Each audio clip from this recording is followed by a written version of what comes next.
নবী করিম সাল্লাল্লাহু আলাইহি ওয়াসাল্লামকে এই অবস্থায় খাদিজা রাদিয়াল্লাহু তাআলা আনহা বললেন যে চলেন, আমার এক চাচাতো ভাই আছে, খুব প্রবীণ মানুষ, বয়স খুব বেশি হয়ে গেছে, আর দুই চোখও তিনি দৃষ্টিশক্তি হারিয়ে ফেলেছেন, কিন্তু তার তাওরাত ইনজিল সম্পর্কে যথেষ্ট জ্ঞান আছে।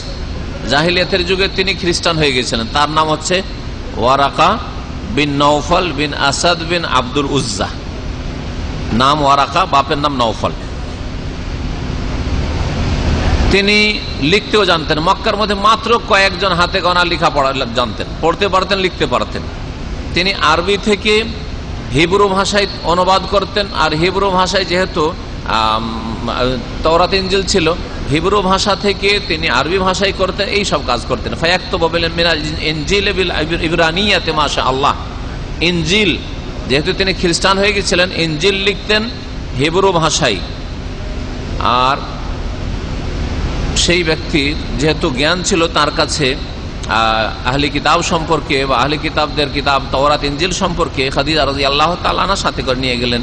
নিয়ে যাওয়ার পরে সমস্ত ঘটনা বর্ণনা করলেন যে এইরকম ঘটনা ঘটেছে, আর এটা ছিল রমজান মাস।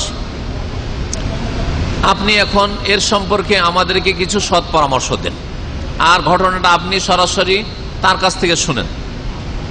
ওয়ারাকা বললেন যে আবনা আখি মাজা তারা, তুমি কি দেখেছো? মুহাম্মদ রাসূলুল্লাহ সাল্লাল্লাহু আলাইহি ওয়াসাল্লামকে সম্বোধন করে বললেন যে তুমি কি দেখেছো, কি অবস্থা দেখেছো, কি হয়েছে তোমার সাথে? ফাআখবারাহু রাসূলুল্লাহ সাল্লাল্লাহু আলাইহি ওয়াসাল্লাম খাবরা মা রাআ, যা কিছু দেখেছিলেন রাসূলুল্লাহ সাল্লাল্লাহু আলাইহি ওয়াসাল্লাম ও হেরা পাহাড়ের গুহায় কি অবস্থায় ফেরেশতা আসলো, আসার পরে যে সব কথাগুলি হলো বা ঘটনা ঘটলো সব বর্ণনা করলেন। ওয়ারাকা বললেন হাযান নামুস আল্লাযী নাযালাল্লাহু আলা মূসা, এই তো হচ্ছে সেই আসমানি বাণী ওহী যা মূসা আলাইহিস সালামের উপর আল্লাহ পাক নাযিল করেছেন। এই হচ্ছে সে আসমানি বাণী, ঐশী বাণী যা আল্লাহ রাব্বুল আলামিন মূসা আলাইহিস সালামের উপরও নাযিল করেছেন, আর তোমার উপরও নাযিল হয়েছে। তার মানে তুমিও রাসূল হবে। আর ওয়ারাকা ভালো করে জানতেন যে একজন রাসূল শুধু বাকি আছে, সমস্ত রাসূল আসা শেষ হয়ে গেছে। শেষ রাসূল একমাত্র খাতামুন নবিয়্যিন সাইয়্যিদুল মুরসালিন আসা বাকি আছে। ভালো করে অনুধাবন করতে পারলেন যে শেষ রাসূল এই মুহাম্মদই হবে। আকাঙ্ক্ষা করলেন, বললেন ইয়া লাইতানি ফিহা জাযাআ, হায় যেই সময় তুমি রাসূল হয়ে জনগণের কাছে আসবে, মক্কার লোকদের কাছে ইসলাম প্রচারের জন্য আসবে, আল্লাহর দ্বীনকে তুমি তাদের কাছে পৌঁছানোর জন্য আসবে, সেই সময় যদি আমি সাবালক থাকতাম, আমার শরীরে যদি শক্তি থাকতো, আমি যদি যৌবনে থাকতাম, আমি যদি বেঁচে থাকতাম, এইসব আকাঙ্ক্ষা করলেন। লাইতানি আকুনু হাইয়ান, হাই আল্লাহ যদি আমার হায়াতটা দারাজ করতো, যদি আমার বয়সটা একটু লম্বা হইতো, আর তোমার সেই যুগটা পেয়ে যেতাম। ইজ ইউখরিজুকা কওমুকা, যখন তোমার জাতি তোমাকে মক্কা থেকে বহিষ্কৃত করবে, মক্কা থেকে তোমাকে বিতাড়িত করবে। রাসূলুল্লাহ সাল্লাল্লাহু আলাইহি সাল্লামের হিজরতের 13 বছর আগেই ওয়ারাকা বলছেন ভবিষ্যৎবাণী যে এমন একটা সময় আসবে যেই সময় তোমার জাতি, তোমার বংশের লোকেরা, কুরাইশরা তোমাকে মক্কা থেকে তাড়িয়ে দেবে। হাই লাইতানি আকুনু হাইয়ান, সেই সময় যদি আমি বেঁচে থাকতাম, সেই সময় যদি আমি বেঁচে থাকতাম। অন্য রিওয়ায়াতে রয়েছে, বলছেন কথাটি, যে যদি আমি ওই সময়কে পেয়ে যাই তাহলে লা আনসুরান্নাকা নাসরান মুআজ্জারা, আমি জানে প্রাণে যতটুকু পারতাম তোমার সাহায্য করতাম, যতটুকু আমার ক্ষমতা থাকতো আমি তোমার সাহায্য করতাম। রাসূলুল্লাহ সাল্লাল্লাহু আলাইহি ওয়াসাল্লাম এই কথা শুনে অবাক হলেন। আরে মক্কার লোকের আমাকে এত ভালোবাসে, এত ভালোবাসে যে কেউ আমার সম্পর্কে জীবনে একটি ছোট ভুল ত্রুটিও ধরতে পারে নাই। আমাকে এরা সাদেক বলে, সত্যবাদী, আমাকে এরা আল আমিন বলে, বিশ্বস্ত আমানতদার। তাদের ঘরের আমানত, টাকা পয়সা, সোনা চাঁদি আমার কাছে রাখে, আর আমাকে মক্কা থেকে তাড়িয়ে দেবে। আওয়া মুখরিজিয়াহুম, তারা আমাকে বের করে দিবে কোনো একদিন। কালা নাম, ওরা বলছে হ্যাঁ অবশ্যই, এমন একটা সময় আসবে তোমাকে মক্কা থেকে তাড়াবে লোকেরা। লামিয়াতে রাজুলুন কাত বিমিসলি মা জিতা বিহি ইল্লা উদিয়া, দেখো মুহাম্মদ তুমি ভয় করিও না, তুমি চিন্তা করিও না, এটা নতুন ইতিহাস নয়। তোমার মতো যে কেউ আল্লাহর দ্বীনের দাওয়াত নিয়ে এসছে, সত্যের দাওয়াত নিয়ে এসছে, ঈমান ইসলামের কথা বলার জন্য এসছে, তাওহীদ আল্লাহর একত্বের কথা বলার জন্য এসছে, আসমানি সিলেবাস পৌঁছানোর জন্য এসছে, তার সাথে এইরকমই শত্রুতা করা হয়েছে, ইল্লা উদিয়া, তার সাথে এইরকমই দুশ্মনী করা হয়েছে, কেউ দোস্ত হয়নি। তাহলে কি বোঝা গেল? হক কথা বললে দুশ্মন হবে। অনেকে বলে যে আপনারা এমন কথা বলেন যাতে লোকেরা দুশ্মন হয়ে যায়, লোকেরা বিরোধী হয়ে যায়, লোকেদের সমালোচনা পাত্র হয়ে যান, আর কত দুশ্মন আজকাল। তার মানে এটা নাকি খারাপ। কেউ যদি দুশ্মন হয় তো এটা নাকি খারাপ কাজ করছি আমরা, আমাদের মতো যেসব ভাইরা রয়েছেন দিনের কাজ করছেন নাকি খারাপ কাজ করছেন। এখন বুঝেন তো দেখি, রাসূলুল্লাহ সাল্লাল্লাহু আলাইহি ওয়াসাল্লামের চাইতে ভালো লোক না পৃথিবীতে কেউ ছিল? না তার আগে ছিল, না তার জামানায় ছিল, না আজ পর্যন্ত এসেছে, না কিয়ামত পর্যন্ত আসবে। এটা কি বিশ্বাস নেই? এ বিশ্বাস নেই কি? সহিহ বুখারীর হাদিস। আর ওয়ারাকা বিন নওফাল বলছেন যে তোমার মতো যে কেউ হক কথা নিয়ে এসেছে তার সাথে এইরকম দুশ্মনী করা হয়েছে। হবেই। তাহলে দুশ্মনী কার করে না? দুশ্মনী ওর করে না যে বাড়ি থেকে বেরোয় না, ঘর থেকে বেরোন না, স্ত্রীকে নিয়ে সব সময় বসে থাকেন আর বাড়ির বাইরে যাবেন না, ব্যাস, তাহলে আপনার কেউ দুশ্মন হবে।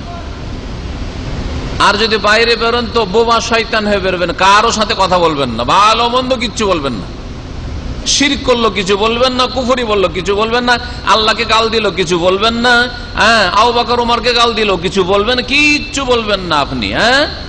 যদি দুর্গা পূজা করলো কিছু বলবেন না, দুর্গা পূজা করলেও কিছু বলবেন না, কিচ্ছু বলবেন না। কেউ খুন করলেও কিছু বলবেন না, জেনা করলেও কিছু বলবেন না, উলঙ্গ চললেও কিছু বলবেন না, কিচ্ছু বলতে হবে না। মদ পান করেছে কিছু বলবেন না, চোখ বন্ধ করে চলে যান, আমি মদ দেখবো না, চোখ বন্ধটা করেন, ব্যাস, তাহলে কেউ দুশ্মনী করবেন। একমাত্র বোবা শয়তান যদি হইতে পারে, শয়তানুল আখরাস, তাহলে দুশ্মন হবে না। আর হক কথা বললে দুশ্মন হবে। সমস্ত আম্বিয়া রাসূলগণ দুশ্মন হয়েছে। নূহ আলাইহিস সালাম থেকে শুরু করেন, যখন তিনি শুরু করেছেন যে ইয়া কওমে, হে আমার জাতি, উবুদুল্লাহ, এক আল্লাহর ইবাদত করো, মা লাকুম মিন ইলাহিন গায়রু, তার ছাড়া আর কেউ তোমাদের ইলাহ নেই, উপাস্য নেই। দুশ্মন হয়েছে না হয় নাই?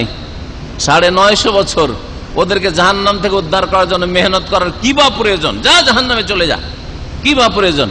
তারপরে কি দোস্ত হয়েছে? একটু কি হুঁশ দিশা হয়েছে যে 950 বছর শুধু আমাদেরকে আগুন থেকে উদ্ধার করার জন্য এই লোক মেহনত করছে, তো এর সাথে একটু দোস্তি করি, এর কথা শুনি, একে ভালোবাসি, বেসেছে?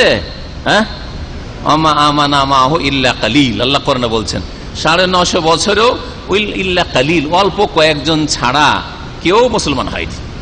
80 জনের একটু বেশি ছিল, 80 জন বা তার একটু বেশি, ব্যাস 80 জন নারী পুরুষ এই মুসলমান হয়েছে 950 বছরে, 950 বছরে।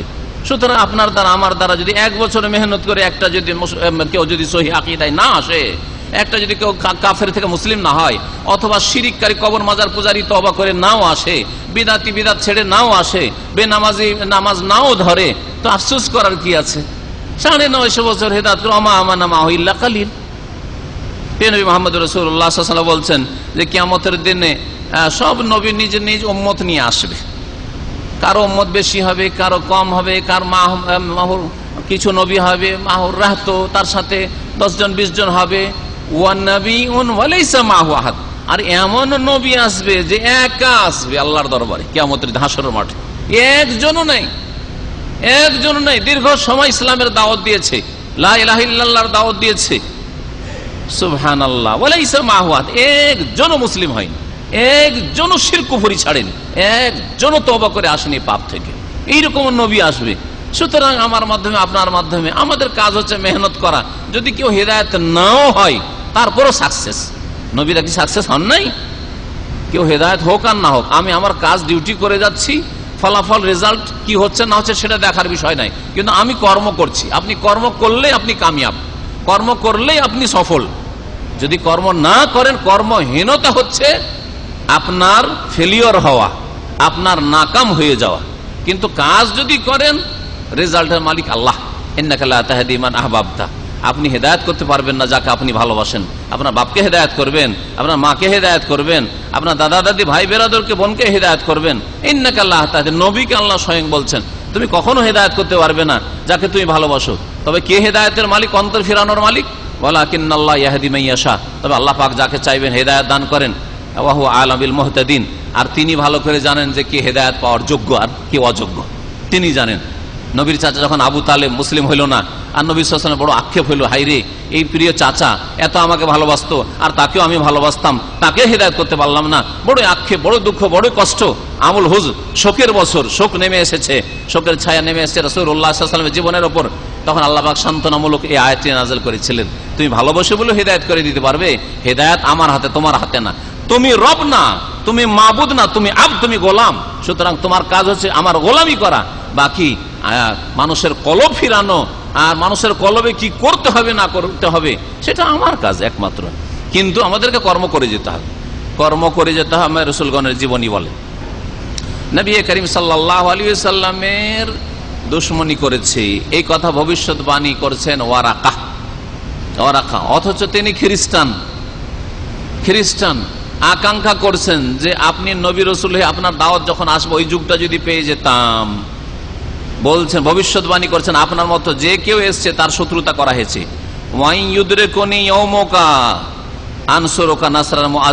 আমি যদি আপনার সেই দিন পেয়ে যাই যেই দিন আপনি দাওয়াত নিয়ে আসবেন। প্রথম আয়াত শুধু ইকরা বিসমি রাব্বিকা নাযিল হয়েছে, ইকরা বিসমি পড়ো, শুধু বলা হয়নি যে মানুষকে বলো ইয়া আইয়ুহান নাস, হে মানব সকল, কুলু লা ইলাহা ইল্লাল্লাহ, বলো লা ইলাহা ইল্লাল্লাহ, আল্লাহ ছাড়া কেউ সত্য মাবুদ নেই, তুফলিহু। এই দাওয়াতের হুকুম এখনো রাসূলুল্লাহকে হয়নি।